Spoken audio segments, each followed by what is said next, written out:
నాగబంధం బా ఒక అద్భుతమైన సినిమా చూసాను అనిపించింది. నాగబంధము ఏమన్నా గ్రాఫిక్స్ చూపించారా? అనంత పద్మనాభ స్వామి గురించి ఇంతవరకు చరిత్రలో ఎవ్వరూ చెప్పలేదు.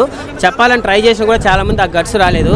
ఎంత బాగున్నది తెలుసా అసలు విష్ణు గారిని చూసినప్పుడు కానీ, ఆ వెంకటేశ్వర స్వామి గురించి, ఆ నిధి గురించి, అనంత పద్మనాభ స్వామి నిధి గురించి మనకు తెలుసు ఎక్కడున్నాయి. ఆ విజువల్స్ వండర్ అనే చెప్పాలి. ఈ ఇయర్ కాంతారా తర్వాత ఆ రేంజ్ మళ్ళీ ఆ విజువల్స్ ఎఫెక్ట్స్ నాకు తెలిసి నేషనల్ అవార్డు వస్తుంది ఈ సినిమాకి. ఎంత బాగుందో తెలుసా అసలు. నాగబంధం ఆ పాముల సీన్లు చూడాలాగా. గ్రాఫిక్స్ మాత్రం ఎవరు చేస్తారో తెలియదు కానీ అవతార్ గ్రాఫిక్స్ కూడా పనికిరాదు బ్రో నాగబంధం ఈ గ్రాఫిక్స్ ముందర. విజువల్స్ మాత్రం ఒక ఎక్సలెంట్. ఒక బాహుబలిలో మనకి ఏ రేంజ్ ఉంటాయో విజువల్స్ గ్రాఫిక్స్ మళ్ళీ అవతార్లో చూసాము. నాగబంధం ఒక్కొక్క సీన్ ఉచ్చబడిపోతుంది బ్రో లోపల. అలాంటి ఎలివేషన్స్ విష్ణు గారి గురించి చాలా గొప్పగా చెప్పారు.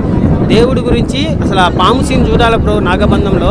ఆ సీక్రెట్ ఏంటి చాలా బాగా అనిపించింది బ్రో. నాకు తెలిసి 500 కోట్లు ఈజీగా కొట్టుకోబోతుంది. ఎక్సలెంట్గా ఉంది అసలు. మళ్ళీ బిగ్ స్క్రీన్లో చూస్తా ఉంటే అసలు మామూలుగా ఎఫెక్ట్ లేదు బ్రో. మళ్ళీ వెళ్ళాలి రెండోసారి. నేను చూసిన నా చిన్నప్పటి నుంచి చూసిన సినిమాల్లో ఈ మధ్యన హనుమాన్ సినిమా బాగా నచ్చింది.